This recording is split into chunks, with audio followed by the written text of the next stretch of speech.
A very good morning to all of you. स्वागत करता हूं आपका अपना यूट्यूब चैनल मैथ अड्डा सारण में। चलिए फिर मैं हाजिर हो गया एक नया सेशन लेके।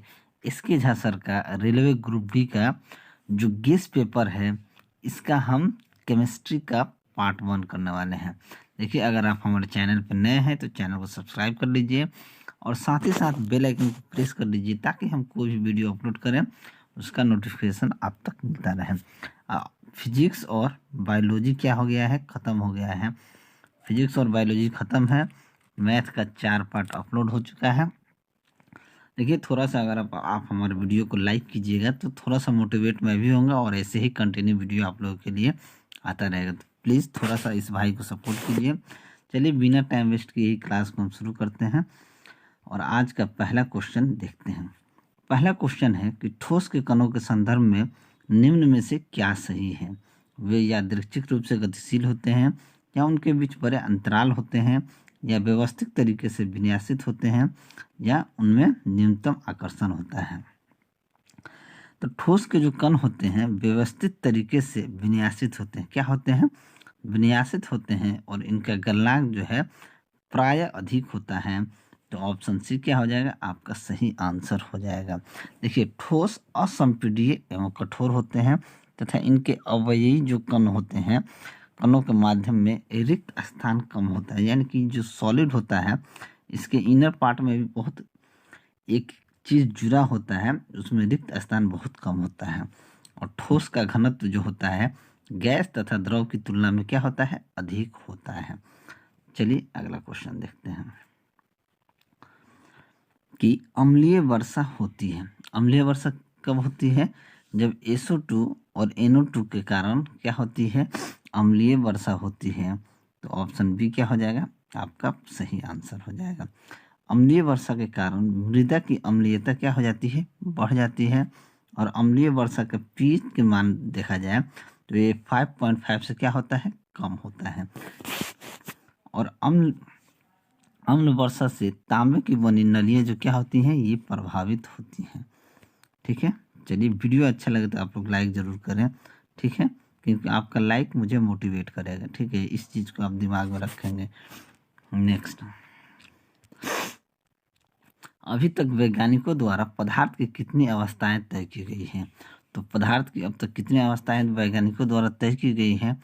तो 5 अवस्थाएं तय की गई हैं। ऑप्शन बी आपका सही आंसर हो जाएगा। वो 5 अवस्थाएं जो हैं ठोस, द्रव, गैस, प्लाज्मा, बोस-आइंस्टीन, कंडेंसेट। ठीक है, चलिए अगला क्वेश्चन कि निम्नलिखित में से किसके अणुओं के बीच आकर्षण बल अधिकतम होता है? तो किसके अणुओं के बीच आकर्षण बल अधिकतम होता है? तो ठोस के अणुओं के बीच क्या होता है? आकर्षण बल सबसे अधिकतम होता है। ठोसों का संपीड़न क्या होता है? संभव नहीं होता है। तो ऑप्शन डी क्या हो जाएगा? आपका सही आंसर हो जाएगा। ठीक है, चलिए अगला क्वेश्चन। अगला क्वेश्चन है कि डैश एक शुद्ध पदार्थ होता है। चीनी का घोल, मीथेन, दूध, वायु। तो मीथेन जो होता है ये एक शुद्ध पदार्थ होता है। तो ऑप्शन बी क्या हो जाएगा? आपका सही आंसर हो जाएगा। और मीथेन पृथ्वी की सतह से नीचे पेट्रोलियम पदार्थों के साथ प्राकृतिक गैस के रूप में पाया जाता है। ठीक है, चलिए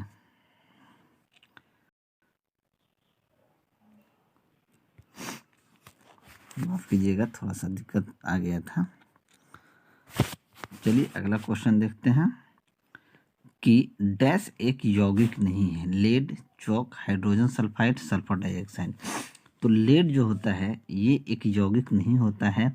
लेड एक धातु होता है। क्या होता है? ये एक धातु होता है। पीबी लेटिन शब्द प्लम्बस से बना होता है। ठीक है, लेड को काटने पर यह नीलिमा लिए सफ़ेद होता है, लेकिन हवा का स्पर्श होने पर स्लेटी हो जाता है। लेड एक पोस्ट ट्रांजिशन धातु होता है। हाइड्रोजन सल्फाइड एक अकार्बनिक यौगिक है जिसका अणुसूत्र H2S होता है और H2S का गंध सड़े सड़े क्या नाम है? अंडे की जैसा होता है। ठीक है, नेक्स्ट, इनमें से कौन सा एक रासायनिक परिवर्तन है? ये रासायनिक परिवर्तन क्या? मक्खन का खट्टा होना, CO2 से सूखी बर्फ बनाना, एक प्लेटिनम तार का गर्म करना, या लोहे का चुंबकीकरण। तो रासायनिक परिवर्तन क्या होता है? मक्खन का खट्टा होना रासायनिक परिवर्तन है। तो ऑप्शन ए क्या हो जाएगा? आपका सही आंसर हो जाएगा। देखिए, रासायनिक परिवर्तन किसे कहते हैं? वे परिवर्तन जिनमें तय नए पदार्थ बनते हैं रासायनिक परिवर्तन कहलाते हैं। यानी वो पदार्थ कुछ दूसरा था और दूसरा हो जाएगा, उसी को रासायनिक परिवर्तन कहते हैं। नेक्स्ट, लोहे में जंग लगना इनमें से किसका सामान्य उदाहरण है? तो लोहे में जंग लगना भी रासायनिक परिवर्तन होता है।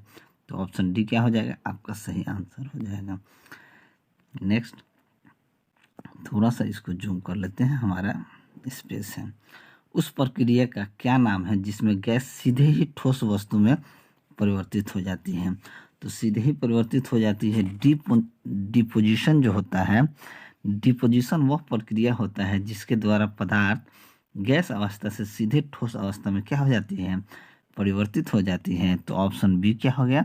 आपका सही आंसर हो जाएगा। नेक्स्ट,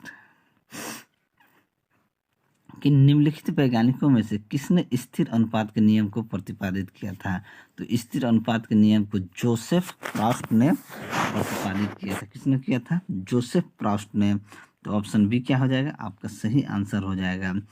C2H4 में C और H के भारों का अनुपात कितना होता है? 6.1 होता है, इसी ने बताया था। ठीक है। तरल अवस्था में गैसीय अवस्था में रूपांतरण को क्या कहा जाता है? तरल अवस्था से गैसीय अवस्था में रूपांतरण को वाष्पीकरण कहा जाता है। तो ऑप्शन सी क्या हो जाएगा? आपका सही आंसर हो जाएगा। चलिए अगला क्वेश्चन देखते हैं कि इलेक्ट्रॉन के समतुल्य प्रतिद्रव कणों को डैश कहा जाता है। तो इलेक्ट्रॉन के समतुल्य जो हो प्रतिद्रव कणों को पॉजिट्रॉन कहा जाता है। क्या कहा जाता है? पॉजिट्रॉन। तो ऑप्शन डी क्या हो जाएगा? आपका सही आंसर हो जाएगा। पॉजिट्रॉन की खोज सन 1932 ईस्वी में कार्ल डी एंडरसन, किसने किया था? एंडरसन ने किया था। ठीक है। चलिए अगला क्वेश्चन देखते हैं कि शब्द परमाणु को किसने खोजा था? तो परमाणु शब्द को डेमोक्रेटिक्स, यानी ये ग्रीक दार्शनिक था, डेमोक्रिट्स, तो इसी ने ही खोजा था। तो ऑप्शन डी क्या हो जाएगा? आपका सही आंसर हो जाएगा। ठीक है। परमाणुओं का आकार अति सूक्ष्म व द्रव्यमान क्या होता है? बहुत कम होता है। ठीक है। चलिए अगला क्वेश्चन, एक इलेक्ट्रॉन में कितने ऋणात्मक आवेश होते हैं? तो 1.6 इंटू 10⁻⁹ कूलाम। तो ऑप्शन सी क्या हो जाएगा? आपका सही आंसर हो जाएगा। ये आपका इलेक्ट्रॉन। द्रव्यमान की बात की जाए तो 9.1 इंटू 10⁻31 kg होता है। और प्रोटॉन के आवेश की बात की जाए तो पॉजिटिव 1.602 इंटू 10⁻19 कूलाम होती है। अगर प्रोटॉन के द्रव्यमान की बात की जाए तो वो होता है 1.67 इंटू 10⁻27 किलोग्राम होता है। इलेक्ट्रॉन प्रोटॉन तथा न्यूट्रॉन में सबसे हल्का इलेक्ट्रॉन होता है। ठीक है। न्यूट्रॉन पे आवेश नहीं होता है। नाभिक में कौन उपस्थित होता है? तो नाभिक में न्यूक्लियॉन उपस्थित होता है। तो ऑप्शन सी क्या हो जाएगा? आपका सही आंसर हो जाएगा। अगर नाभिक की खोज की बात की जाए तो अर्नेस्ट रदरफोर्ड ने 1911 में नाभिक की खोज किया था। और परमाणु के नाभिक में प्रोटॉन और न्यूट्रॉन पाए जाते हैं। और हाइड्रोजन के प्रोटियम H समस्थानिक के नाभिक में कोई न्यूट्रॉन नहीं होते हैं। ठीक है। एन कोश में अधिकतम डैश इलेक्ट्रॉन होते हैं। तो एन कोश में अधिकतम कितने इलेक्ट्रॉन होते हैं? तो 32 इलेक्ट्रॉन होते हैं। देखिए, बोर क्यूरी ने योजना के अनुसार प्रत्येक कक्षा में चक्कर लगाने वाले इलेक्ट्रॉनों की अधिकतम संख्या बताया था 2n²। ठीक है। ये कितना हो जाएगा? 32। तो ऑप्शन ए आपका सही आंसर हो जाएगा। नेक्स्ट, बाह्यतम कोश में उपस्थित इलेक्ट्रॉन की संख्या को डैश कहा जाता है। यानी बाह्यतम कोश में इलेक्ट्रॉन संख्या को क्या कहा जाता है? इसे संयोजन इलेक्ट्रॉन कहते हैं जो बाह्यतम कोश में रहते हैं। ठीक है। किसी एक सेल में समायोजित किए जा सकने वाले इलेक्ट्रॉन की अधिकतम संख्या किस सूत्र पर निर्भर करती है? अभी हमने देखा है 2n² पे। तो ऑप्शन ए क्या हो जाएगा? आपका सही आंसर हो जाएगा। देखिए किसी भी उपकोष में इलेक्ट्रॉन की संख्या क्या होती है, 4l+2 होती है। उपकोष को SPDF से सूचित करते हैं, शार्प, प्रिंसिपल, डिफ्यूज और फंडामेंटल। ठीक है, एक ही कोष में उपकोषों की ऊर्जा निम्न क्रम में बढ़ती है, S, P, D और F। ठीक है, चलिए अगला क्वेश्चन। यदि क्रिप्टॉन की परमाणु संख्या 36 है तो उसका इलेक्ट्रॉनिक विन्यास क्या होगा। अगर क्रिप्टॉन का परमाणु संख्या जो 36 है तो उसका इलेक्ट्रॉनिक विन्यास क्या होगा, ये पूछा जाता है। तो उसका इलेक्ट्रॉनिक विन्यास जो होगा 2 8 18 8 होगा। क्या होगा, 2 8 18 8 होगा। तो ऑप्शन बी क्या हो जाएगा, आपका सही आंसर हो जाएगा। क्रिप्टॉन जो होता है गंधहीन व स्वादहीन गैस होता है, जो बहुत छोटी मात्रा में हमारे वायुमंडल में पाया जाता है। परमाणु क्रमांक 17 वाला एक तत्व नीचे दिए गए किस परमाणु क्रमांक के तत्व के समान विशेषताएं रखेगा। समान विशेषताएं किसका रखेगा, तो ये 35 यानी परमाणु क्रमांक 35 वाला तत्व हाइड्रोजन समूह का तत्व होता है, तो समान रखेगा। तो ऑप्शन डी क्या हो जाएगा, आपका सही आंसर हो जाएगा। ठीक है, तो ये आपका 35 आंसर हमारा सही होगा। नेक्स्ट, धातुओं में आमतौर पर सबसे बाहरी कक्षा में डैश इलेक्ट्रॉन होते हैं। सबसे बाहरी कक्षा में 5 6 7 या 8 इलेक्ट्रॉन होते हैं। तो ऑप्शन बी क्या हो जाएगा, आपका सही आंसर हो जाएगा। ठीक है, चलिए, एक तत्व का परमाणु भार W और परमाणु संख्या n है, तो इस परमाणु के केंद्र में प्रोटॉन की संख्या कितनी होगी। तो प्रोटॉन की संख्या कितनी होगी, तो परमाणु के केंद्र में अगर प्रोटॉन की संख्या, परमाणु भार W, परमाणु संख्या n है, तो उस परमाणु के अंदर प्रोटॉन की संख्या के अंदर प्रोटॉन की संख्या आपका n हो जाएगी। तो ऑप्शन ए क्या हो जाएगा, आपका सही आंसर हो जाएगा। ठीक है, क्योंकि देखिए क्या होता है, प्रोटॉन की संख्या बराबर परमाणु संख्या होता है। ऊपर वाला क्वेश्चन में हमने प्रोटॉन की संख्या बराबर परमाणु की संख्या होती है। परमाणु की संख्या प्रोटॉन की संख्या क्या होती है, बराबर होती है। नेक्स्ट, कार्बन परमाणु के बारे में C612 से क्या निष्कर्ष निकाला जा सकता है। तो इससे निष्कर्ष यही निकाला जा सकता है कि इसमें 6 न्यूट्रॉन और 6 प्रोटॉन होते हैं। क्या होते हैं, 6 न्यूट्रॉन और 6 प्रोटॉन होते हैं। तो ऑप्शन डी क्या हो जाएगा, आपका सही आंसर हो जाएगा। ठीक है, अगर इसमें देखा जाए तो जेड जो हमारा एक फॉर्मूला होता है, ए बराबर Z+N। यहाँ जेड क्या होता है, परमाणु संख्या या प्रोटॉन की संख्या या इलेक्ट्रॉन की संख्या। ये क्या होता है, परमाणु भार। ठीक है, और एन की बात की जाए तो एन परमाणु संख्या होता है। तो यहाँ से एन बराबर क्या हो जाएगा, 12 - 6 6, यानी 6 न्यूट्रॉन 6 प्रोटॉन हो जाएगा। संभारिकों में डैश की संख्या समान होती है। तो संभारिकों में नाभिकों की संख्या क्या होती है, समान होती है। तो ऑप्शन बी क्या हो जाएगा, आपका सही आंसर हो जाएगा। चलिए अगला क्वेश्चन, सोडियम कार्बोनेट का आणविक द्रव्यमान डैश होता है। तो सोडियम कार्बोनेट का आणविक द्रव्यमान जो होता है वो आपका 106 होता है। जैसे Na2CO3 में सोडियम का 23, ऑक्सीजन का 16 और कार्बन का कितना है, 12 है। तो जब 23 गुना 2 प्लस ये Na2 है, कितना सोडियम 2 है, तो 23 गुना 2 प्लस हमारा कार्बन का 12 है, प्लस 3 गुना 16, 16 3 48, प्लस 23 दूना 46 प्लस 12 यानी कि 106। तो ऑप्शन डी क्या हो जाएगा, आपका सही आंसर हो जाएगा।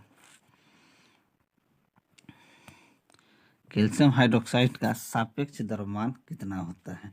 इसका सापेक्ष द्रव्यमान जो होगा ये कितना होता है, तो आप देख सकते हैं कि कैल्शियम का कितना होता है 40, 40 गुना 1, ऑक्सीजन का 16, तो 16 गुना 2 और हाइड्रोजन का 2, तो हाइड्रोजन का 1 गुना 2।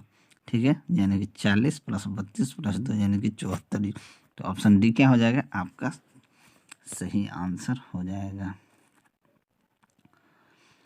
तत्व X चतुसंयोजक और तत्व Y द्विसंयोजक है। इन दो तत्वों द्वारा बना यौगिक क्या होगा। इन दो तत्वों द्वारा बना यौगिक जो होगा, देखिए एक्स वाई की बात करें तो एक्स 4 और ये 2 है, तो ये क्या हो जाएगा x2y4 हो जाएगा। क्या हो जाएगा x2y4, या कह सकते हैं xy2। तो xy2 यानी कि ऑप्शन सी क्या हो जाएगा आपका सही आंसर हो जाएगा। मैग्नीशियम के 144 ग्राम में डैश ग्राम परमाणु मौजूद होते हैं। देखिए ग्राम परमाणु भार हम कैसे निकालते हैं कि ग्राम परमाणु बराबर दिया गया भार बट्टा अनुभार।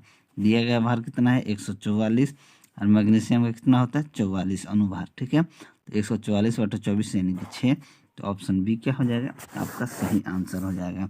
मैग्नीशियम का अनुभार 24 होता है। हीलियम में 54 ग्राम में कितने मोल मौजूद होंगे? तो हीलियम में 54 ग्राम में कितने मोल मौजूद होंगे? तो मोल की संख्या क्या होती है दिया गया द्रव्यमान बटा मोलर द्रव्यमान, यानी मोल कितना है 54 ग्राम, ये दिया गया द्रव्यमान, और मोलर द्रव्यमान कितना होता है तो हीलियम का 4 हो जाएगा, यानी कि 13.5 मोल। 13.5 मोल यानी कि ऑप्शन ए आपका सही आंसर हो जाएगा। नेक्स्ट, सल्फर का परमाणु द्रव्यमान 32 जो है, सल्फर की 16 ग्राम मात्रा में मोलों की संख्या कितनी होगी? देखिए मोल की संख्या क्या होती है, मोल की संख्या हो जाएगी सल्फर का मात्रा बटा सल्फर का परमाणु द्रव्यमान। तो सल्फर की मात्रा कितना दिया गया है 16, और इस सल्फर का परमाणु द्रव्यमान दिया है 32, यानी कि 16/32 यानी कि 1/2 यानी कि 0.5 मोल। तो ऑप्शन बी क्या हो जाएगा आपका सही आंसर हो जाएगा। नेक्स्ट, बेंजीन में सिग्मा और पाई आबंध की संख्या कितनी होती है? देखिए बेंजीन यानी कि C6H6, ठीक है, इसमें सिग्मा और आपका पाई बॉन्ड की बात की जाए तो इसमें तो सिग्मा बॉन्ड 12 होता है और पाई बॉन्ड 3 होता है। सिग्मा बॉन्ड 12 और पाई बॉन्ड 3 होता है, तो ऑप्शन ए आपका सही आंसर हो जाएगा। स्ट्रक्चर में हम इस तरीके से देख लेंगे। ठीक है, ये हमारा C6H6 का ये पाई बॉन्ड स्ट्रक्चर है, आप इस तरीके से देख सकते हैं। इसमें सिग्मा बॉन्ड आपका 12 है और पाई बॉन्ड 1, 2 और ये 3, पाई बॉन्ड 3 है। ठीक है, चलिए थोड़ा सा इसे जूम कर लेते हैं। कार्बन चतुस्संयोजक होने के कारण और उसके सहसंयोजक बंध बनाने के कारण कार्बन डैश दर्शाता है। तो कार्बन श्रृंखला बंध दर्शाता क्या होता है, कार्बन चतुस्संयोजक होने के कारण और उसके सहसंयोजक बंध बनाने के कारण कार्बन क्या होता है श्रृंखला बंधन दर्शाता है। तो ऑप्शन डी आपका सही आंसर हो जाएगा।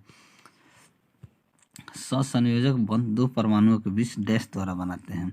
दो परमाणुओं के बीच क्या होते हैं इलेक्ट्रॉनों की साझेदारी द्वारा ये सहसंयोजक बंध बनाते हैं। तो ऑप्शन डी क्या हो जाएगा आपका सही आंसर हो जाएगा। सहसंयोजक बंध दो परमाणु के बीच एक जोड़ा इलेक्ट्रॉन का साझा करते हैं। ठीक है, निम्न में से त्रिसंयोजक तत्व कौन सा है? तो त्रिसंयोजक तत्व बोरॉन, इंडियम, एल्युमिनियम, ये सभी तत्व जो है त्रि यानी कि ट्रिवैलेंट है। तो ऑप्शन डी क्या हो जाएगा आपका सही आंसर हो जाएगा। फास्फोरस के एक परमाणु में कितने संयोजक इलेक्ट्रॉन होते हैं? तो फास्फोरस के एक परमाणु में 5 संयोजी इलेक्ट्रॉन होते हैं। तो ऑप्शन डी क्या हो जाएगा आपका सही आंसर हो जाएगा। फास्फोरस अभिक्रियाशील तत्व होता है। नेक्स्ट, डैश इलेक्ट्रॉनों की संख्या N2 में आबंध बनाने में भाग लेते हैं। तो N2 में आबंध बनाने में 6 इलेक्ट्रॉनों की संख्या N2 में आबंध बनाने में भाग लेते हैं।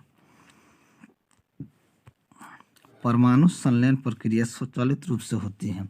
तो परमाणु संलयन प्रक्रिया जो होती है ये सूर्य में परमाणु संलयन प्रक्रिया स्वचालित होती है। तो ऑप्शन ए क्या हो जाएगा आपका सही आंसर हो जाएगा।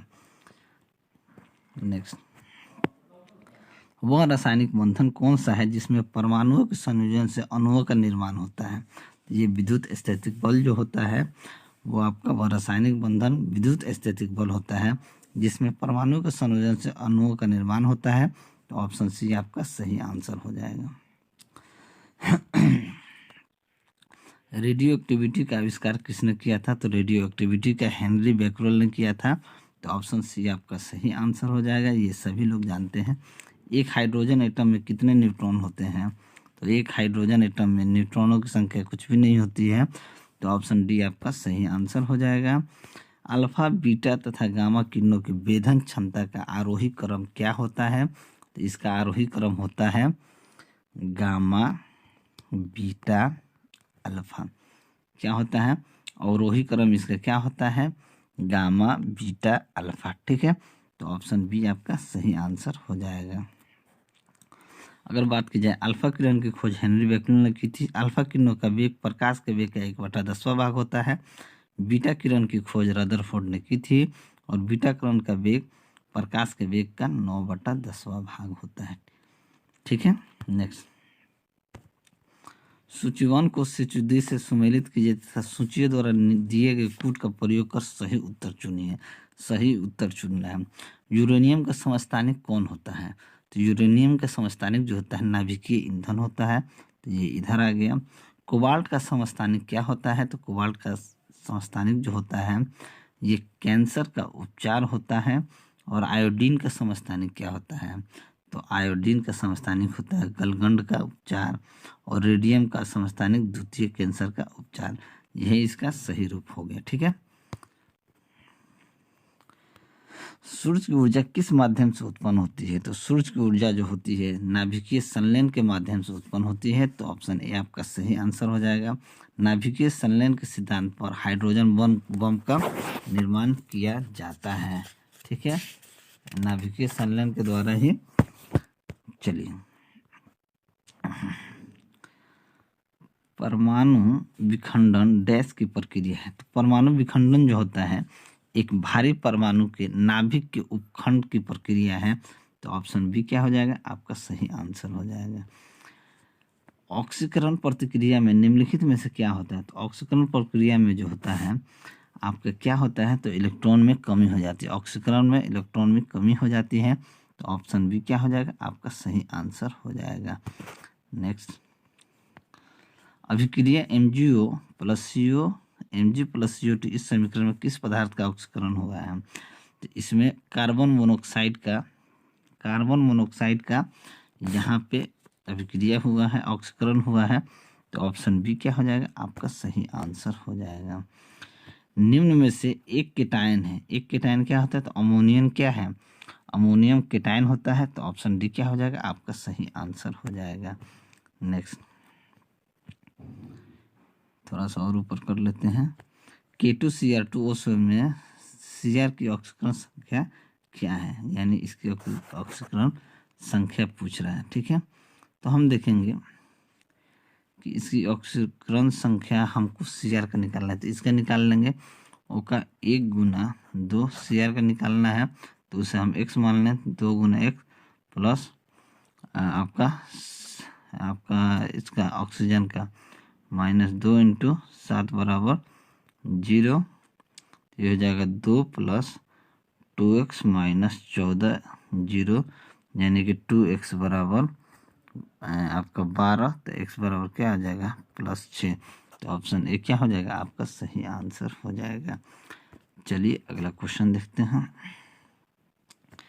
कि 150 ग्राम पानी में 50 ग्राम चीनी घोलकर बनाए गए विलयन में मास प्रतिशत के जरिए मास का सांद्रण डैश होगा। देखिए, द्रव्यमान परसेंट के आधार पर विलयन की अगर सांद्रता देखा जाए तो ये क्या हो जाएगा? 50 यानी ग्राम घोल 50 ग्राम 50 बट्टा 150 प्लस 50 गुना, यानी कि टोटल संख्या गुना 100% कर दीजिए। तो 50/200 50/200 यानी कि 4, यानी कि 25%। तो ऑप्शन सी क्या हो जाएगा? आपका सही आंसर हो जाएगा। नेक्स्ट, अभी लाक्षणिक गैस समीकरण PV बराबर nRT किस गैस के लिए सही प्रकार से लागू होता है? तो PV बराबर nRT आइडियल गैस यानी कि आदर्श गैस के लिए लागू होता है। तो ऑप्शन सी आपका सही आंसर हो जाएगा। नेक्स्ट देखते हैं, निम्न में से कौन सा नियम गैस से संबंधित नहीं है? गैस से संबंधित कौन सा नियम नहीं है? बॉयल का, एवोगाड्रो का, चार्ल्स का, जूल का जो नियम है गैस से संबंधित नहीं है। तो ऑप्शन बी आपका सही आंसर हो जाएगा। और ये अंतिम क्वेश्चन देखते हैं कि बॉयल के नियम के अनुसार क्या होता है। तो बॉयल के नियम के अनुसार क्या होता है, तो नियत तापमान पर दिए गए किसी गैस के द्रव्यमान के दाब तथा आयतन का गुणनफल स्थिर रहता है, अर्थात पीवी बराबर क्या होता है, कांस्टेंट होता है। यही बॉयल का नियम है। तो ऑप्शन बी क्या हो जाएगा, आपका सही आंसर हो जाएगा। तो चलिए, अगर मेरा वीडियो आपको अच्छा लगा हो तो वीडियो को लाइक करें, दोस्तों में शेयर करें। अगर आप हमारे चैनल पर नए हैं तो चैनल को सब्सक्राइब करें। मैं ऐसे ही वीडियो लेकर आपके सामने हाजिर होता रहूँगा। चलिए मिलते हैं अगले वीडियो में, तब तक के लिए जय हिंद। हेलो दोस्तों, कैसे हैं आप सभी। आशा करता हूँ अच्छे होंगे, स्वस्थ होंगे, मस्त होंगे। तो चलिए, स्वागत करता हूँ आपका अपना यूट्यूब चैनल मैथ अड्डा सारण में। फिर मैं हाजिर हो गया एक नया सेशन लेके। इसके झांसर का रेलवे ग्रुप डी का जो गेस्ट पेपर है, इसका केमिस्ट्री का मैं पार्ट 2 लेके आया हूँ।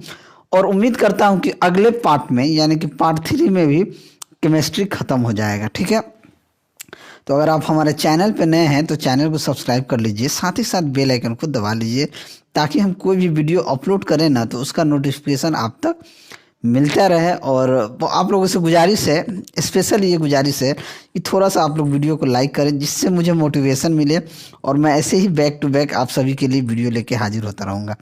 ये प्लीज़ आप लोगों से ये रिक्वेस्ट है, थोड़ा सा अच्छा लगता है लाइक देखने में। ठीक है, छोटा यूट्यूबर है, बस छोटा भाई या बड़ा भाई समझ के वीडियो को लाइक ज़रूर कर दीजिएगा। चलिए, उतना मैं टाइम पास नहीं करूँगा, सीधे अपना क्वेश्चन करते हैं। 52 तक मैंने सुबह में कर लिया था, ये 53 क्वेश्चन देखते हैं। 53 से, सभी एसिड के लिए आम तत्व होते हैं। सभी एसिड के लिए आम तत्व हैं। तत्व कौन, ब्रोमीन, क्लोरीन, आयोडीन, हाइड्रोजन। तो हाइड्रोजन क्या होता है, सभी एसिड के लिए तत्व होता है। तो हाइड्रोजन सभी एसिड के लिए तत्व होता है। तो ऑप्शन डी क्या हो जाएगा, आपका सही आंसर हो जाएगा। और हाइड्रोजन की खोज की बात की जाए तो 1766 ईस्वी में हेनरी कैवेंडिश ने की थी। ठीक है, और हाइड्रोजन का पेरोक्साइड की संरचना एक खुली हुई पुस्तक की तरह होती है। और मानव शरीर में आयोडीन की कमी से थायराइड ग्रंथियां क्या हो जाती हैं, बढ़ जाती हैं। और क्लोरीन गैस जो होता है, चूने के साथ प्रतिक्रिया कर कर ब्लीचिंग पाउडर का निर्माण करता है। चलिए, क्वेश्चन नंबर 54 देखते हैं। डैश सोना को घोल सकता है। क्या है जो सोना को घोल सकता है, तो एक्वारेजिया जो है वो सोना को क्या कर सकता है, घोल सकता है। तो ऑप्शन डी क्या हो जाएगा, आपका सही आंसर हो जाएगा। एक्वारेजिया सोना को घोल सकता है। इसका इक्वेशन होता है HCl + HNO3। एक्वारेजिया रंजकों, औषधियों एवं प्लास्टिक निर्माण में क्या होता है, प्लास्टिक निर्माण में प्रयोग किया जाता है। ठीक है, चलिए अगला क्वेश्चन देखते हैं। क्वेश्चन नंबर 55, वे अम्ल जिनमें हाइड्रोजन के साथ ऑक्सीजन के अतिरिक्त अन्य अधात्विक तत्व होते हैं क्या कहलाते हैं। तो हाइड्रोसिड्स एनॉक्सी अम्ल कहलाते हैं। तो ऑप्शन सी क्या हो जाएगा, आपका सही आंसर हो जाएगा। ऑक्सी अम्ल क्या होता है, वे अम्ल जिनमें हाइड्रोजन परमाणु से एक ऑक्सीजन संयुक्त रहता है उन्हें ऑक्सी अम्ल कहा जाता है। ठीक है, चलिए नेक्स्ट अगला क्वेश्चन देखते हैं कि निम्न में से कौन सा ऑक्साइड अम्लीय नहीं होता है। अम्लीय कौन नहीं होता है, तो कार्बन मोनोऑक्साइड जो होता है ये अम्लीय नहीं होता है। तो ऑप्शन सी क्या हो जाएगा, ऑप्शन ए क्या हो जाएगा, आपका सही आंसर हो जाएगा। नेक्स्ट, निम्नलिखित में से कौन सा प्राकृतिक में क्षारीय नहीं है। तो सोडियम हाइड्रॉक्स जो होता है, सोडियम हाइड्रोक्साइड जो होता है ये क्या होता है, प्राकृतिक में क्षारीय नहीं होता है। तो ऑप्शन डी क्या हो जाएगा, आपका सही आंसर हो जाएगा। सोडियम हाइड्रोक्साइड का उपयोग उद्योग में किया जाता है सबसे ज़्यादा। ठीक है, और सोडियम हाइड्रोक्साइड संक्षारक होता है। क्या होता है, संक्षारक होता है। नेक्स्ट, निम्न में क्षार के गुणों के संबंध में कौन सा कथन गलत है। क्षार के संबंध में कौन सा कथन गलत है। नीले लिटमस को लाल में बदल देता है। क्षार में कड़वा स्वाद होता है। क्षार छूने में मुलायम होता है। क्षार विलयन में बिजली संचालित कर ले यानी कि वे इलेक्ट्रोलेट होता है, यानी गलत है। तो नीले लिटमस को क्या करता है, लाल में बदल देता है, यही गलत है। तो ऑप्शन ए क्या हो जाएगा, आपका सही आंसर हो जाएगा। ठीक है, क्षार जो होता है क्या नाम है, क्षार जो होता है लाल लिटमस को क्या कर देता है, नीला कर देता है। क्षार जो है लाल लिटमस को नीला करता है, नीले लिटमस को लाल नहीं करता है, लाल लिटमस को नीला कर देता है। ठीक है, चलिए अगला क्वेश्चन देखते हैं। खाने का नमक NaCl किससे बना होता है? तो खाने का नमक NaCl जो है ये आपका एक मजबूत अम्ल और एक मजबूत क्षार का बना होता है। एक मजबूत अम्ल और एक मजबूत क्षार का बना होता है। तो ऑप्शन ए क्या हो जाएगा? आपका सही आंसर हो जाएगा। ठीक है, अगला क्वेश्चन देखते हैं कि निम्न में से कौन सा घोल इन सभी में सबसे अम्लीय है? pH मान 0 वाला घोल, pH मान 1 वाला घोल, या pH मान 6 वाला घोल, या pH मान 7 वाला घोल, यानी कौन सा सबसे अम्लीय है? देखिए pH का मान 0 वाला घोल सबसे अम्लीय होता है। क्या होता है? जिसका pH का मान 0 होता है वो क्या होता है? सबसे अम्लीय होता है। तो ऑप्शन ए क्या हो जाएगा? आपका सही आंसर हो जाएगा। pH क्या होता है? एक संख्यात्मक मापक होता है। यह किसी विलयन के 1 लीटर में उपस्थित ग्राम हाइड्रोजन आयन का सांद्रण के व्युत्क्रम का क्या होता है? लघु गणक होता है। जिन विलयनों के pH का मान 7 से कम होता है वो क्या होते हैं? अम्लीय होते हैं। और pH का मूल उपयोग अल्कोहल, शुगर, पेपर आदि के उद्योग में होता है। ठीक है, चलिए नेक्स्ट। नींबू के रस का pH मान कितना होता है? तो नींबू के रस का pH का मान जो होता है ये 2.2 होता है। तो ऑप्शन बी क्या हो जाएगा? आपका सही आंसर हो जाएगा। चलिए अगला क्वेश्चन। निम्नलिखित में से कौन सा मिलान सही नहीं है? जो मिलान है ये सही नहीं है। रक्त के pH 7.4, शुद्ध जल की pH 7.5, सिरके की pH 2.2, दूध की pH 6.6, यानी कौन सा सही नहीं है?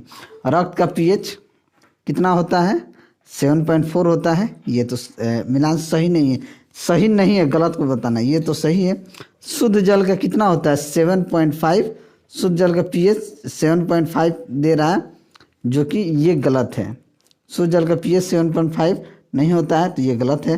सिरके का 2.2 होता है और दूध का 6.6 होता है। तो सही नहीं है मिलान किसका? तो ऑप्शन बी ही आपका सही आंसर हो जाएगा। ठीक है, चलिए अगला क्वेश्चन देखते हैं। अगला क्वेश्चन है कि शुल्क लिटमस पेपर पर शुल्क HCl गैस की क्या क्रिया होती है? तो ये क्या क्रिया होती है? नीला अथवा लाल लिटमस पेपर अपना रंग क्या होता है? नहीं बदलता है। क्या करता है? शुष्क लिटमस पेपर पर शुष्क HCl गैस की नीला अथवा लाल लिटमस पत्र जो होता है अपना रंग नहीं बदलता है। तो ऑप्शन सी क्या हो जाएगा? आपका सही आंसर हो जाएगा। देखिए शुष्क HCl में हाइड्रोनियम आयन यानी H3O+ तथा क्लोराइड आयन उत्पन्न होते हैं और शुष्क लिटमस पत्र को नीले से क्या कर देते हैं? लाल कर देते हैं। नेक्स्ट, यदि एक लवण का pH मान 12 हो तो ये डैश का लवण है। यदि लवण का pH मान 12 होगा तो ये क्या होगा? दुर्बल अम्ल होगा और प्रबल क्षार होगा। दुर्बल अम्ल होगा और प्रबल क्षार होगा। ठीक है, तो ऑप्शन सी क्या हो जाएगा? आपका सही आंसर हो जाएगा। नेक्स्ट, क्षारीय विलयन का pH मान कितना होता है? तो क्षारीय विलयन का pH मान 7 से अधिक होता है। क्षारीय विलयन का pH मान कितना होता है? 7 से अधिक होता है। तो ऑप्शन ए क्या हो जाएगा? सही आंसर हो जाएगा। नेक्स्ट, डैश उभयधर्मी प्रकृति का बना होता है। तो ये देखिए ये क्वेश्चन कई बार पूछा गया है। ZnO यानी जिंक ऑक्साइड जो होता है ये उभयधर्मी प्रकृति का होता है। उभयधर्मी जो होता है प्रकृति का होता है, यानी कि जिंक ऑक्साइड। तो ऑप्शन डी क्या हो जाएगा? आपका सही आंसर हो जाएगा। जो धातु ऑक्साइड, अम्लीय और क्षारीय दोनों प्रकार के व्यवहार प्रकट करते हैं, यानी क्षारीय अम्लीय दोनों प्रकार के अगर व्यवहार प्रकट करते हैं उन्हें ही हम क्या कहते हैं? उभयधर्मी ऑक्साइड कहते हैं। जैसे zinc oxide, aluminium oxide Al2O3, ये क्या है? दोनों उभयधर्मी होते हैं। जिंक ऑक्साइड यहीं आप लिख लीजिए Al2O3। ठीक है, Al2O3 भी क्या है? एल्युमिनियम ऑक्साइड भी उभयधर्मी होता है। ये याद रखिएगा, इन दोनों में से कोई एक ऑप्शन में रहेगा। ठीक है, चलिए अगला क्वेश्चन। नीला थोथा का रासायनिक नाम क्या होता है? तो नीला थोथा का रासायनिक नाम जो है ये कॉपर सल्फेट होता है। क्या होता है? कॉपर सल्फेट होता है। तो ऑप्शन ए क्या हो जाएगा? आपका सही आंसर हो जाएगा। आपका नीला थोथा कई बार पूछा गया क्वेश्चन है। ये question group D, NTPC, railway, JEE में, ALP में भी पूछा गया क्वेश्चन है। नीला थोथा का रासायनिक नाम क्या होता है? ठीक है, नेक्स्ट, लिटमस विलयन डैश से निष्कासित किया जाता है। तो लिटमस विलयन जो होता है ये लाइकेन से निष्कासित किया जाता है। किससे किया जाता है? लाइकेन से निष्कासित किया जाता है। तो ऑप्शन ए क्या हो जाएगा आपका सही आंसर हो जाएगा। देखिए लिटमस जल में घुलनशील विभिन्न रंजकों का क्या होता है, एक मिश्रण होता है। चलिए सिट्रिक अम्ल मुख्य रूप से किस में होता है, C6H8O7। तो सिट्रिक एसिड जो होता है ये नींबू में होता है। क्या होता है, नींबू में होता है। तो ऑप्शन डी क्या हो जाएगा आपका सही आंसर हो जाएगा। दूध में लैक्टिक एसिड होता है, सेब में मैलिक एसिड होता है और प्रोटीन में अमीनो एसिड यानी अमीनो अम्ल होता है। तो सिट्रिक एसिड किस में होता है, सिट्रिक एसिड के कारण नींबू क्या होता है, खट्टा होता है। तो ऑप्शन डी आपका सही आंसर हो जाएगा। धोने के सोडे का रासायनिक सूत्र क्या होता है। देखिए धोने का और खाने का सोडा का जो फॉर्मूला है ये मुझे लगता है हर बार एग्जाम में पूछा जाता है। तो धोने का सोडे का रासायनिक सूत्र जो होता है Na2CO3 होता है। क्या होता है, धोने के सोडे का रासायनिक सूत्र Na2CO3 होता है और खाने के सोडे का रासायनिक सूत्र NaHCO3 होता है। याद रखिएगा, ठीक है, ये दोनों बहुत इंपॉर्टेंट हैं। चलिए अगला क्वेश्चन, नीचे दी गई किस परमाणु संख्या वाले तत्व के रासायनिक गुण मैग्नीशियम के समान होता है। तो मैग्नीशियम के समान किसका होता है, तो देखिए मैग्नीशियम के समान किसका होता है, तो आपका मैग्नीशियम के समान होता है 4। तो 4 परमाणु संख्या वाले तत्व के रासायनिक गुण क्या होते हैं, मैग्नीशियम के समान होते हैं। तो ऑप्शन सी क्या हो जाएगा आपका सही आंसर हो जाएगा। ठीक है, देखिए बेरिलियम का इलेक्ट्रॉनिक विन्यास 2-2 और मैग्नीशियम का इलेक्ट्रॉनिक विन्यास क्या होता है 2-8-2 होता है। इसलिए बेरिलियम तथा मैग्नीशियम का रासायनिक गुण क्या होता है, समान होता है। बेरिलियम और मैग्नीशियम का रासायनिक गुण जो होता है ये क्या होते हैं, समान होता है। चलिए अगला क्वेश्चन, आधुनिक आवर्त सारणी के किस समूह में हैलोजन रखा जाता है। तो आधुनिक आवर्त सारणी के हैलोजन जो है 17 में रखा जाता है। तो ऑप्शन सी क्या हो जाएगा आपका सही आंसर हो जाएगा। चलिए अगला क्वेश्चन देखते हैं कि परमाणु क्रमांक 57 वाला तत्व संबंध रखता है। तो परमाणु क्रमांक 57 वाला जो तत्व होता है ये आपका डी ब्लॉक से संबंध रखता है। कहाँ से संबंध रखता है, डी ब्लॉक से संबंध रखता है। तो ऑप्शन ए क्या हो जाएगा आपका सही आंसर हो जाएगा। डी ब्लॉक के अंतर्गत 3 से 12 तक के वर्ग आते हैं। ठीक है, चलिए अगला क्वेश्चन, डैश चौथे आवर्त और दूसरे समूह में मौजूद होता है। ठीक है, तो कैल्शियम जो होता है चौथे आवर्त और दूसरे समूह में मौजूद तत्व है। तो ऑप्शन बी क्या हो जाएगा आपका सही आंसर हो जाएगा। नेक्स्ट, डैश धातु पृथ्वी पर सबसे प्रचुर मात्रा में पाया जाता है। तो धातु में एल्युमिनियम धातु जो होता है वो पृथ्वी पर सबसे प्रचुर मात्रा में पाया जाता है। तो ऑप्शन डी क्या हो जाएगा आपका सही आंसर हो जाएगा। तांबा संक्रमण तत्व होता है। ठीक है, चलिए नेक्स्ट, जस्ता जो है जिंक ब्लेंड और कैलामाइन एस के रूप में प्रचुर मात्रा में मिलता है। नेक्स्ट, डैश के अनुसार तत्वों के गुणधर्म उनके परमाणु भारों के आवर्ती फलन होते हैं। यानी कि मेंडलीफ के आवर्त नियम के अनुसार तत्वों के जो गुणधर्म होते हैं उसके परमाणु भारों के आवर्ती फलन के बराबर होते हैं। तो ऑप्शन ए क्या हो जाएगा आपका सही आंसर हो जाएगा। और मेंडलीफ के आवर्त सारणी में कुल कितने वर्ग हैं, तो कुल 9 वर्ग हैं। चलिए अगला क्वेश्चन, कि निम्नलिखित में से तत्वों का कौन सा वर्गीकरण परमाणु संख्या पर आधारित है। तो परमाणु संख्या पर आधारित कौन है, तो आधुनिक आवर्त सारणी जो है ये परमाणु वर्गीकरण परमाणु संख्या पर आधारित है। तो ऑप्शन बी क्या हो जाएगा आपका सही आंसर हो जाएगा। नेक्स्ट, कौन सा तत्व समूह 17 से संबंधित नहीं है। तो समूह 17 से कौन संबंधित नहीं है, ब्रोमीन, फ्लोरीन, आर्गन, क्लोरीन। तो कौन नहीं है, तो आर्गन जो है 17 से संबंधित नहीं है। तो ऑप्शन क्या हो जाएगा आपका सही आंसर हो जाएगा। ठीक है, नेक्स्ट, 7वां आवर्त है 32 तत्वों के साथ अपूर्ण, 23 तत्वों के साथ अपूर्ण, 30 तत्वों के साथ अपूर्ण या 32 तत्वों के साथ अपूर्ण। तो 7वां आवर्त जो होता है 32 तत्वों के साथ क्या है, अपूर्ण है। तो ऑप्शन ए क्या हो जाएगा आपका सही आंसर हो जाएगा। प्रथम आवर्त में केवल 2 तत्व हैं, यह सबसे छोटा आवर्त है। छठे आवर्त में 32 तत्व हैं, यह सबसे बड़ा आवर्त है। और छठे आवर्त के तीसरे वर्ग में परमाणु क्रमांक 57 से 71 तक के तत्व हैं, इन्हें क्या कहते हैं, लेंथेनाइड कहते हैं। छठे आवर्त के तीसरे वर्ग में परमाणु क्रमांक 57 से 71 तक के तत्व को लेंथेनाइड कहते हैं। और 7वें आवर्त के तीसरे वर्ग में परमाणु क्रमांक 89 से 103 वाले तत्व को इन्हें एक्टेनाइड कहते हैं। ठीक है, चलिए नेक्स्ट, किसी तत्व का इलेक्ट्रॉनिक विन्यास 285 है तो उस तत्व का नाम क्या होगा? अगर इलेक्ट्रॉनिक विन्यास 285 है तो उस तत्व का नाम होगा फास्फोरस। तो ऑप्शन सी क्या हो जाएगा? आपका सही आंसर हो जाएगा। फास्फोरस से फॉस्फर ब्रांज मिश्र धातु तैयार किए जाते हैं। ठीक है, चलिए अगला क्वेश्चन देखते हैं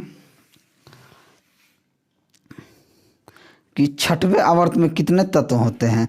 तो छठवें आवर्त में 32 तत्व होते हैं। कितने होते हैं? 32 तत्व होते हैं। तो ऑप्शन बी क्या हो जाएगा? आपका सही आंसर हो जाएगा। पंचम आवर्त में, पांचवें आवर्त में 18 तत्व होते हैं। प्रथम आवर्त में 2 तत्व होते हैं, हाइड्रोजन और हीलियम होते हैं।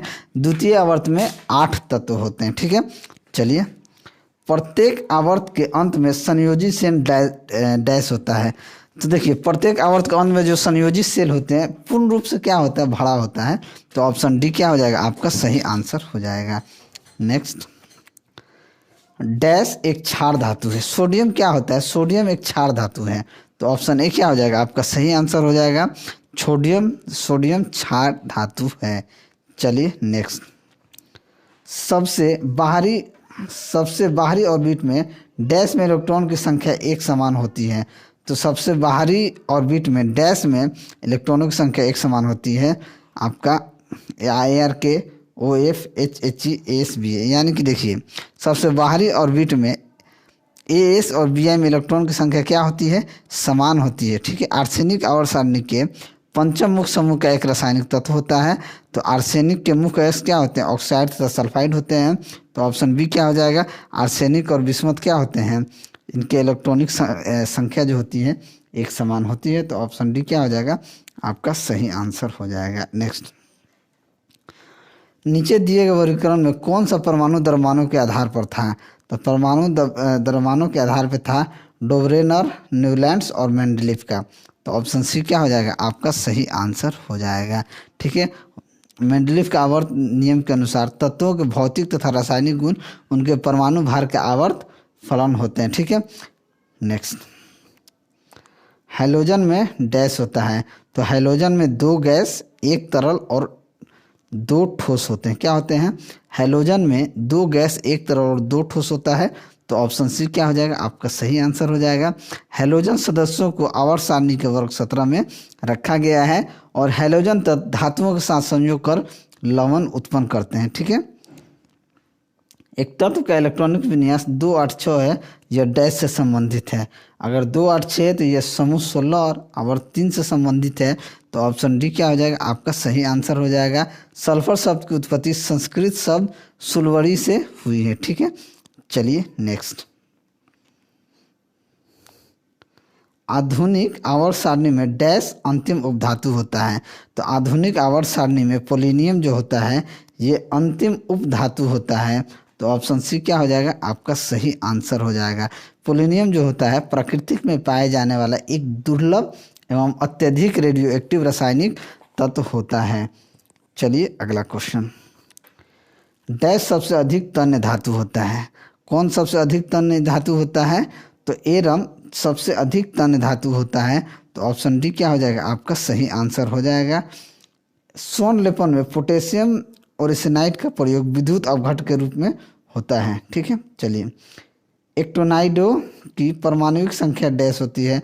तो एक्टिनाइडों की परमाणुविक संख्या जो होती है ये 90 से 103 के बीच होती है। तो ऑप्शन डी क्या हो जाएगा? आपका सही आंसर हो जाएगा। और रेडियो सक्रिय तत्व को लेंथेनाइट श्रेणी में रखा गया है और एक्टिनाइड श्रेणी में 14 तत्व पाए जाते हैं।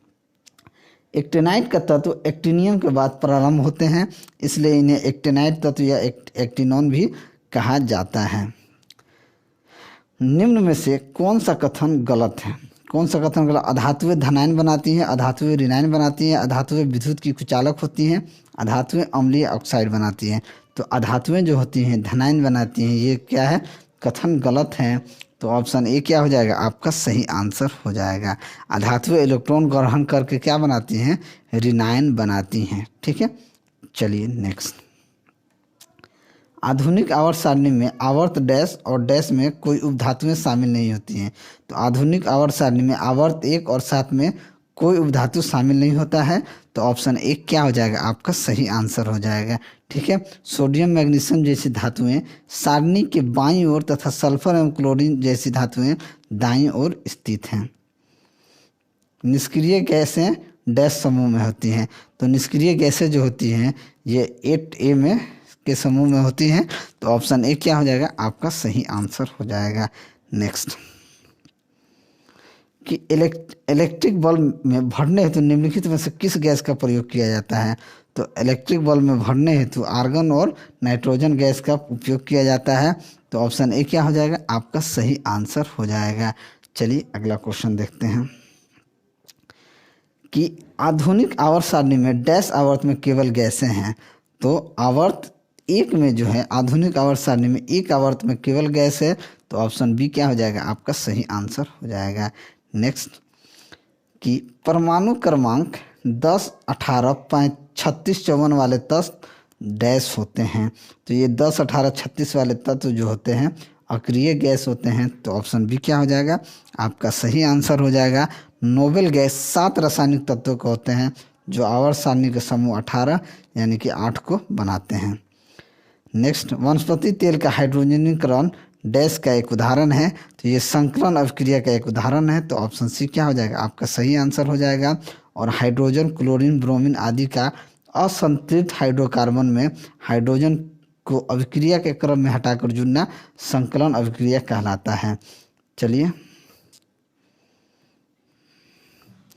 अगला क्वेश्चन देखते हैं कि तापीय अपघटन के दौरान अमोनियम नाइट्रेट उत्पन्न करता है।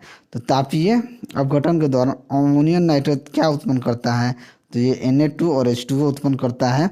अमोनियम नाइट्रेट तापीय अपघटन के दौरान अमोनियम नाइट्रेट उत्पन्न करता है। ऑप्शन बी आपका क्या हो जाएगा, आपका सही आंसर हो जाएगा। नेक्स्ट अगला क्वेश्चन है कि डैश सीमेंट का मुख्य घटक है। तो कौन सीमेंट का मुख्य घटक है, तो कैल्शियम एल्यूमिनेट तथा कैल्शियम सिलिकेट का मिश्रण होता है। सीमेंट जो होता है कैल्शियम एल्यूमिनेट तथा कैल्शियम सिलिकेट का मिश्रण होता है, ठीक है। तो SiO2 क्या है, सीमेंट का मुख्य घटक होता है। तो ऑप्शन सी क्या हो जाएगा, आपका सही आंसर हो जाएगा। नेक्स्ट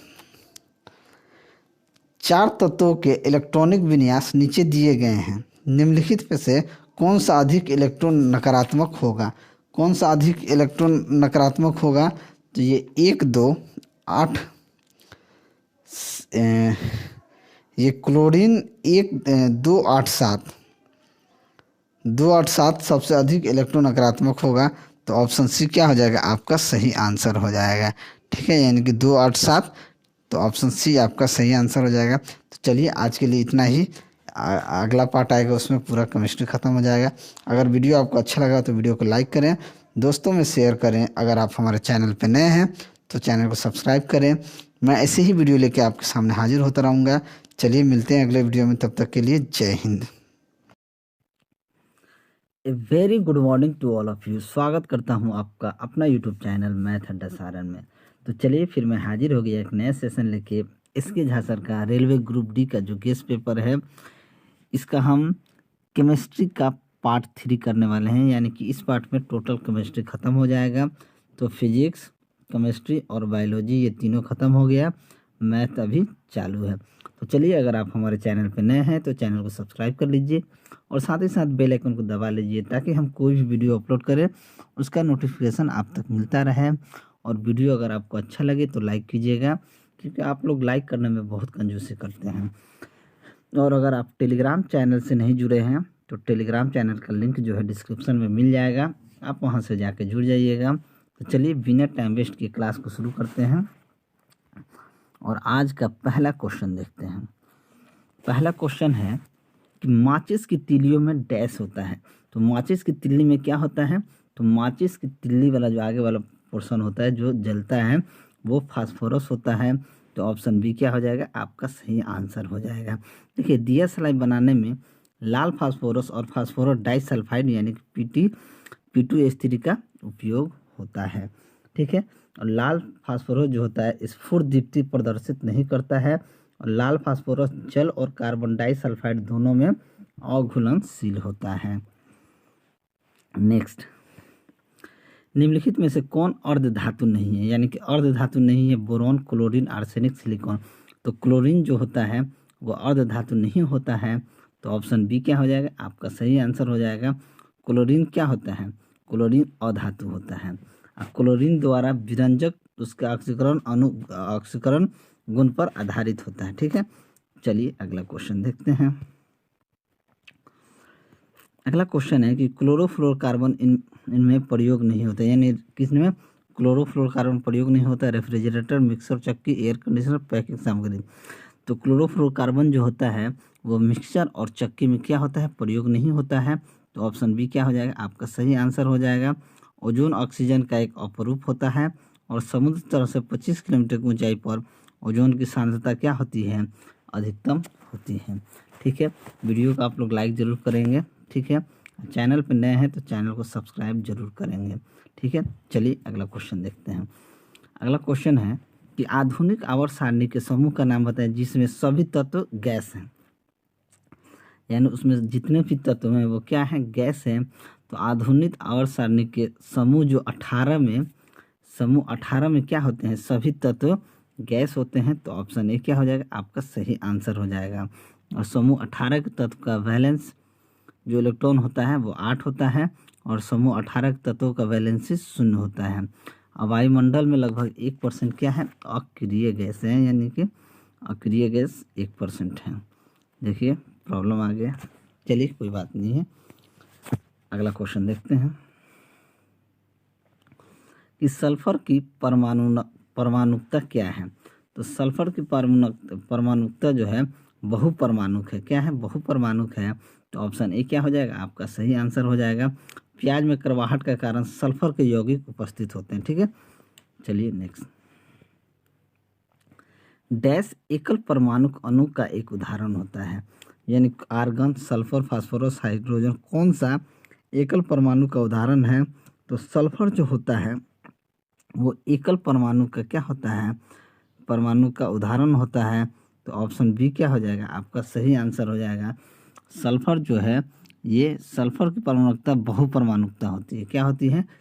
सल्फर की परमाणुकता जो है, अच्छा सल्फर की डैश एकल परमाणु अणु क्या होता है? एकल परमाणु हमसे कह रहा है कि एकल परमाणु का उदाहरण क्या होता है?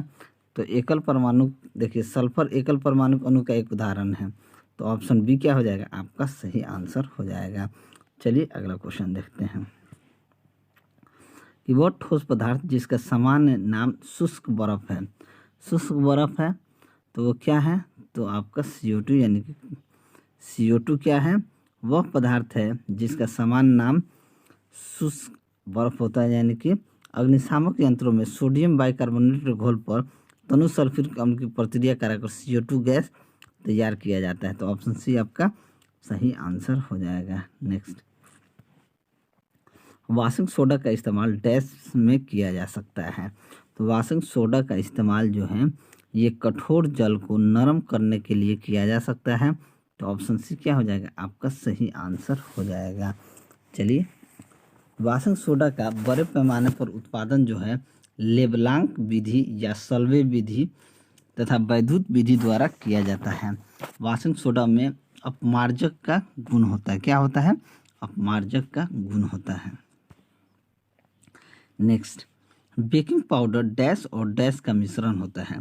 तो बेकिंग पाउडर जो होता है सोडियम हाइड्रोजन कार्बोनेट और टर्टेरिक अम्ल का क्या होता है? मिश्रण होता है। तो ऑप्शन सी क्या हो जाएगा? आपका सही आंसर हो जाएगा। पाव रोटी तथा केक बनाने में भी बेकिंग पाउडर का उपयोग किया जाता है। नेक्स्ट, डैश को अनबूझा चूना कहा जाता है। तो देखिए कैल्शियम ऑक्साइड को अनबूझा चूना कहा जाता है और कैल्शियम ऑक्साइड को क्विक लाइम भी कहा जाता है। तो ऑप्शन ए क्या हो जाएगा? आपका सही आंसर हो जाएगा। और कैल्शियम क्लोराइड थोड़ी मात्रा में समुद्री जल में पाया जाता है। नेक्स्ट, चूना CaOH हवा में डैश के साथ धीरे धीरे प्रतिक्रिया करता है ताकि दीवारों पर CaCO3 की पतली परत बन सके। तो देखिए चूना जो है CaOH हवा में CO2 के साथ धीरे धीरे प्रतिक्रिया करता है ताकि दीवारों पर CaCO3 की पतली परत बन सके। तो CO2, तो ऑप्शन बी क्या हो, सी क्या हो जाएगा? आपका सही आंसर हो जाएगा। चलिए अगला क्वेश्चन कि भूपर्पटी में सर्वाधिक प्रचुर मात्रा में पाए जाने वाले कौन सी? एल्युमिनियम, कैल्शियम, लोहा, सोडियम। तो सबसे ज़्यादा एल्युमिनियम भूपर पट्टी में पाया जाता है, तो ऑप्शन ए क्या हो जाएगा? आपका सही आंसर हो जाएगा। नेक्स्ट, लौह या स्टील पर जस्ते की पतली परत चढ़ाने की प्रक्रिया को क्या कहा जाता है? इसे गैल्वेनाइजेशन कहा जाता है, यानी कि गैल्वेनीकरण कहा जाता है। तो ऑप्शन सी क्या हो जाएगा?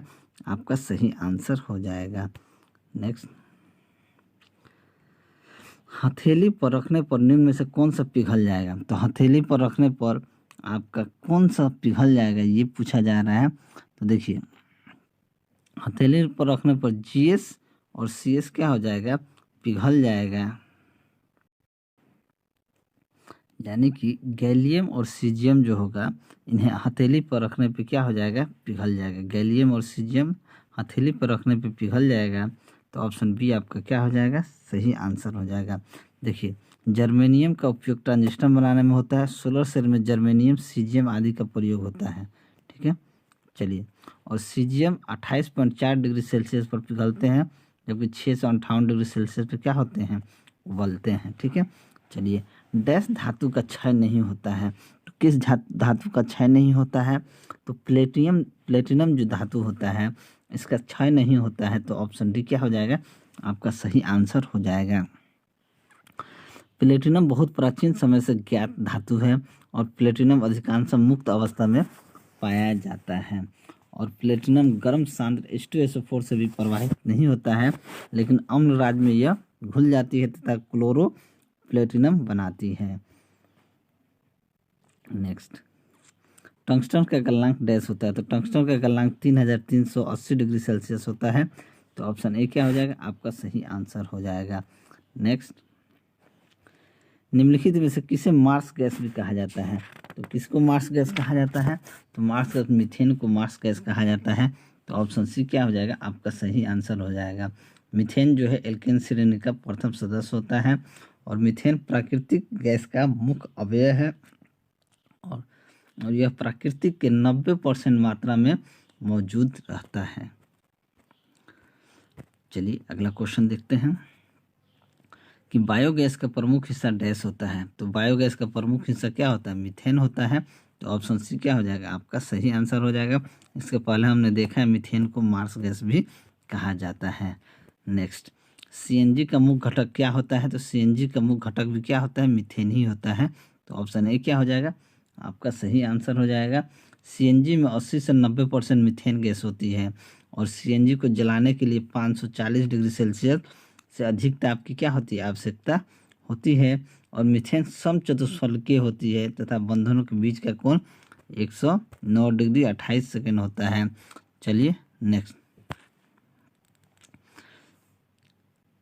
इंजनों में अपस्फोटन यानी नॉकिंग कम करने के लिए ईंधन में कौन सा पदार्थ मिलाया जाता है? तो टेट्रा इथाइल लेड मिलाया जाता है, ताकि इंजन का नॉकिंग सिस्टम कम हो जाए। तो ऑप्शन ए क्या हो जाएगा? आपका सही आंसर हो जाएगा। ऐसा ईंधन जिनका अपस्फोटन अधिक होता है, उपयोग के लिए अच्छा नहीं माना जाता है। ठीक है, चलिए, नेक्स्ट, सूची 1 को सूची 2 से सुमेलित कीजिए तथा सूचियों के नीचे दिए गए कूट का प्रयोग करते हुए सही उत्तर चुनिए। सही उत्तर चुनना है। देखिए, सीएनजी क्या होता है? Methane ethane. ठीक है, एलपीजी की बात की जाए तो एलपीजी होता है ब्यूटेन प्रोपेन। ठीक है, कोल गैस की बात की जाए तो hydrogen, methane, carbon monoxide. Hydrogen, methane, carbon monoxide coal gas हो जाएगा। जल गैस की बात की जाए तो कार्बन मोनोऑक्साइड और हाइड्रोजन। यही आपका सुमेलित सही आंसर है। चलिए, आप ला लीजिएगा। नेक्स्ट, कार्बनिक यौगिकों की एक श्रृंखला जिनकी कार्यात्मक समूह समान होता है लेकिन CH2 समूह भिन्न होता है, क्या कहलाता है? ये समजातीय श्रेणी कहलाती है। यानी कार्बनिक यौगिक की एक श्रृंखला जिनके कार्यात्मक समूह समान हो लेकिन CH2 समूह भिन्न समजातीय श्रेणी का कहलाता है। तो ऑप्शन डी आपका सही आंसर हो जाएगा। चलिए, नेक्स्ट, निम्नलिखित यौगिकों को उनके कार्बन बंध की लंबाई के अनुसार बढ़ते क्रम में व्यवस्थित कीजिए। यानी कि उनकी लंबाई, कार्बन बंध की लंबाई के अनुसार बढ़ते क्रम में सजाना है। तो ये आपका क्या हो जाएगा? इथाइन, सबसे पहले इथाइन, इथाइन, इथीन, इथेन। देखिए इथाइन, इथिन, एथेन यानी कि ऑप्शन सी क्या हो जाएगा आपका सही आंसर हो जाएगा। ठीक है, वैसे असंतृप्त एलिफैटिक हाइड्रोकार्बन जिनके 2 कार्बन परमाणु के बीच द्विबंध होता है और सबसे सरल एल्काइन एसिटिलीन या एथाइन C2H2 है। चलिए नेक्स्ट, निम्नलिखित में से कौन सा सही मिलान है? सही मिलान हमको बताना है कि एल्केन, एल्कीन, एल्काइन। इसका देखिए एल्काइन का जो सूत्र होता है CnH2n-2 होता है, तो एल्काइन यानी कि CnH2n-2, एल्कीन का होता है CnH2n और एल्केन का होता है CnH2n+2। तो ऑप्शन ए क्या हो जाएगा आपका सही आंसर हो जाएगा। एल्केन के जलने से प्रायतः पर्याप्त ऊष्मा मुक्त होती है। ठीक है, चलिए इसको थोड़ा जूम कर लेते हैं। डैश एक असंतृप्त हाइड्रोकार्बन है, इथेन, ब्यूटेन, बेंजीन, मीथेन। तो बेंजीन जो है ये एक असंतृप्त हाइड्रोकार्बन है और बेंजीन को सभी एरोमेटिक यौगिक का जन्मदाता माना जाता है। ठीक है, चलिए नेक्स्ट, इसको भी थोड़ा सा ये कर लेते हैं। नीचे दिए गए विकल्पों में गलत आणविक सूत्र IUPAC नाम समान नाम वाले विकल्प की पहचान करें। यानी कि IPAC किसका नाम सही है? C4H9OH butanol, C2H5OH ethanol, C3H7O7 propanol, C2H3OH methanol या मिथाइल अल्कोहल। तो देखिए सही आणविक सूत्र इसी का है C2H3OH यानी मेथनॉल मिथाइल अल्कोहल। तो ऑप्शन डी क्या हो जाएगा आपका सही आंसर हो जाएगा। नेक्स्ट,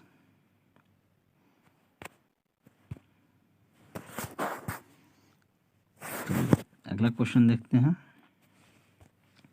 कि निम्नलिखित में कौन सा एक द्विविस्थापन अभिक्रिया नहीं है? द्विविस्थापन अभिक्रिया नहीं है पूछा गया है। CuSO4 + H2S यानी कि CuH2SO4। ठीक है, Mg3N2 + 6H2O यानी 3MgOH OH ट्वाइस + 2NH3। हमसे बोला है BaCl2 + H2SO4 BaSO4 + 2HCl NaOH + HCl NaCl + O2। देखिए द्विविस्थापन अपक्रिया क्या होता है, सबसे पहले ये जान लें। जब दो धातु के अलग अलग साल्ट आपस में प्रतिक्रिया करते हैं और एक धातु दूसरी धातु को विस्थापित करके नए सॉल्ट का निर्माण करती है, वही द्विविस्थापन अभिक्रिया कहलाती है। तो द्विविस्थापन अभिक्रिया नहीं है। देखिए CuSO4 + H2S CuS + H2S ये तो द्विविस्थापन अभिक्रिया है। Mg3N2 + 6H2O ये आपका द्विविस्थापन अभिक्रिया नहीं है, क्योंकि द्विविस्थापन में एक धातु दूसरी धातु को विस्थापित करके नया साल्ट बनाए। यहाँ देखिए ये जो BaSO4 बना के नया साल्ट बना रही है, ये आपका अलग बना रही है। ठीक है, जबकि ये जो है Mg3N2 + 6H2O ये नहीं बना रही है। ठीक है, नेक्स्ट, दी गई अभिक्रिया डैश का एक उदाहरण BaCl2 + Na2SO4 ये रिएक्शन करके BaSO4 + 2NaCl बना रही है। तो अभी हमने देखा था कि ऊपर वाले क्वेश्चन में ये जब क्या नाम है एक धातु दूसरी धातु को विस्थापित करके अगर नया सॉल्ट का निर्माण करता है तो ये द्विविस्थापित अभिक्रिया होती है, यानी कि दोहरी विस्थापन। तो ये क्या हो गई दोहरी विस्थापन अभिक्रिया यानी कि द्विविस्थापन अभिक्रिया। तो ऑप्शन डी आपका सही आंसर हो जाएगा। नेक्स्ट, अधातु ऑक्साइड आमतौर पे होते हैं। तो अधातु ऑक्साइड जो होते हैं ये अम्लीय होते हैं। तो ऑप्शन ए क्या हो जाएगा आपका सही आंसर हो जाएगा।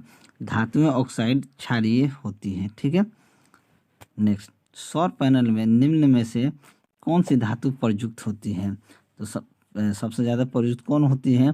तो सिलिकॉन होती है। तो ऑप्शन बी क्या हो जाएगा आपका सही आंसर हो जाएगा।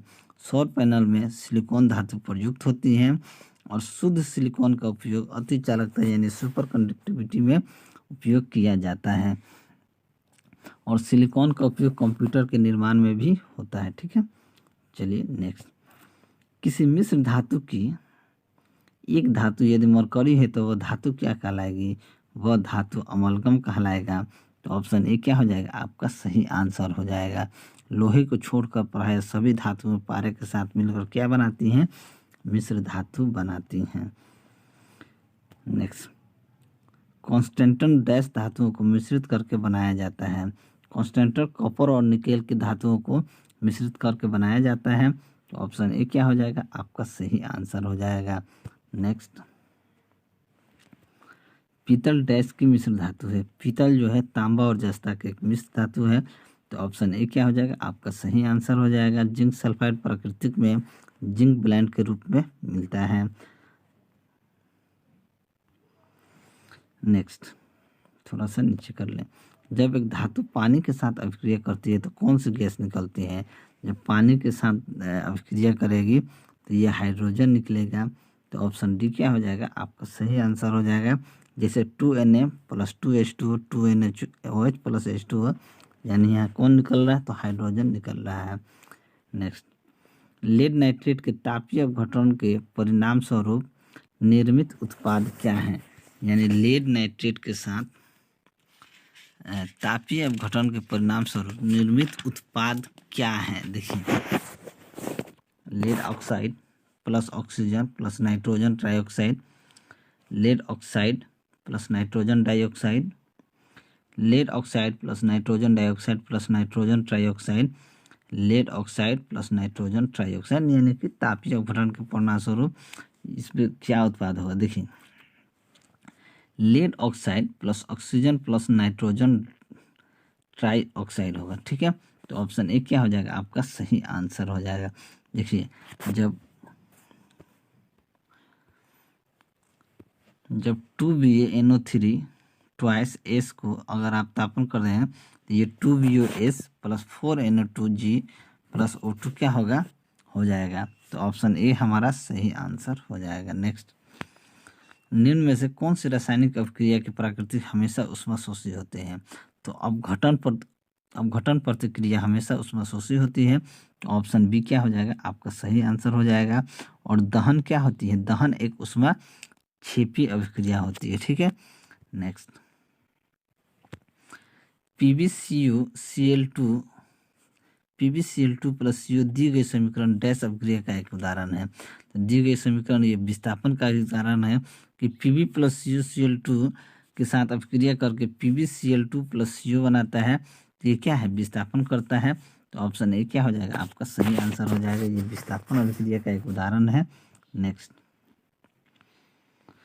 अगला क्वेश्चन है कि सूची 1 को सूची 2 के साथ सुमेलित कीजिए तथा सूचियों के नीचे दिए गए कोड का प्रयोग करते हुए सही उत्तर का चयन कीजिए। सही उत्तर का चयन लोहा, सीसा, चांदी, तांबा, फोटोग्राफी, त्वरित चालक, हीमोग्लोबिन संचयन। लोहा जो है ये जाके ग्लोबिन से मिल जाएगा। सीसा की बात की जाए तो सीसा ये संचायक बैटरी से मिलेगा। चांदी की बात की जाए तो ये फोटोग्राफी से, और तांबा त्वरित चालक से। ठीक है, तो इसका सही यही हो जाएगा कोड, आप मिला लीजिएगा। ठीक है, चलिए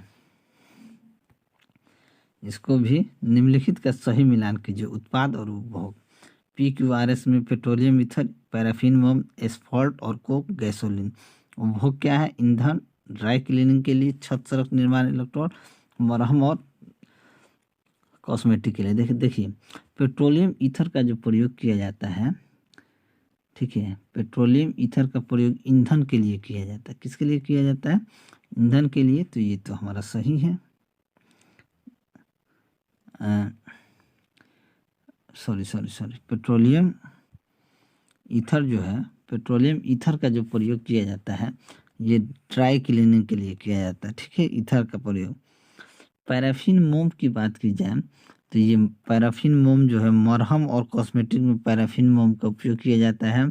और एस्फॉल्ट और कोक की बात की जाए तो इसे छत सड़क निर्माण में किया जाता है। और गैसोलीन का उपयोग ईंधन के रूप में किया जाता है। तो क्या हो गया, P का 2, Q का 4, R का 3 और S का 1, यानी कि ऑप्शन बी आपका सही आंसर हो गया। नेक्स्ट, सही मिलान करें। आविष्कार, खोज और आविष्कारक, वैज्ञानिक। डायनामाइट, डायनेमो, इलेक्ट्रॉन, प्रोटॉन, जे। देखिए डायनामाइट का खोज किसने किया था, तो डायनामाइट का खोज अल्फ्रेड नोबेल ने किया था। डायनेमो का खोज माइकल फैराडे ने किया है। इलेक्ट्रॉन का खोज जे थॉमसन ने किया है और प्रोटॉन का खोज रदरफोर्ड ने किया है। तो पी का 3, क्यू का 2, आर का 1, एस का 4। तो ऑप्शन सी आपका सही आंसर हो गया। नेक्स्ट,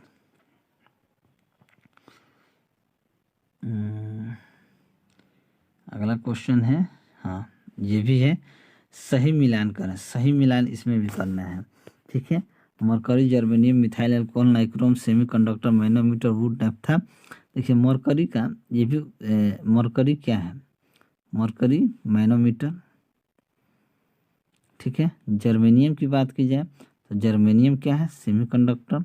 मिथाइल अल्कोहल की बात की जाए तो ये वुड नेफ्था हो जाएगा। और नाइक्रोम की बात की जाए तो आपका रेजिस्टेंस वायर हो जाएगा। तो ये इसका सही मिलान है। चलिए,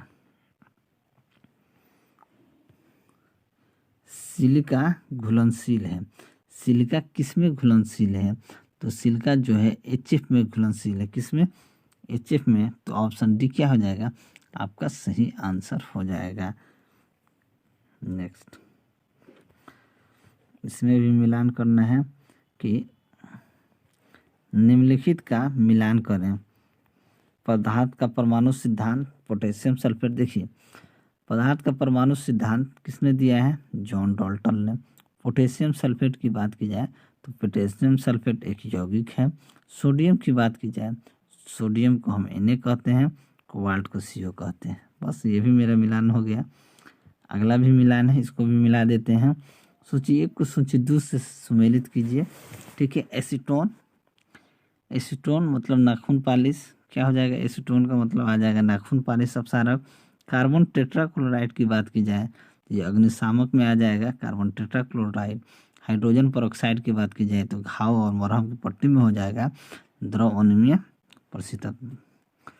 तो ये आपका आज केमिस्ट्री भी खत्म हो गया। तो चलिए, अगर आप हमारे चैनल पर नए हैं तो चैनल को सब्सक्राइब कर लीजिए, साथ ही साथ बेल आइकन को दबा लीजिए, और वीडियो आपको अच्छा लगेगा तो लाइक और शेयर करें। चलिए मिलते हैं अगले वीडियो में, तब तक के लिए जय हिंद।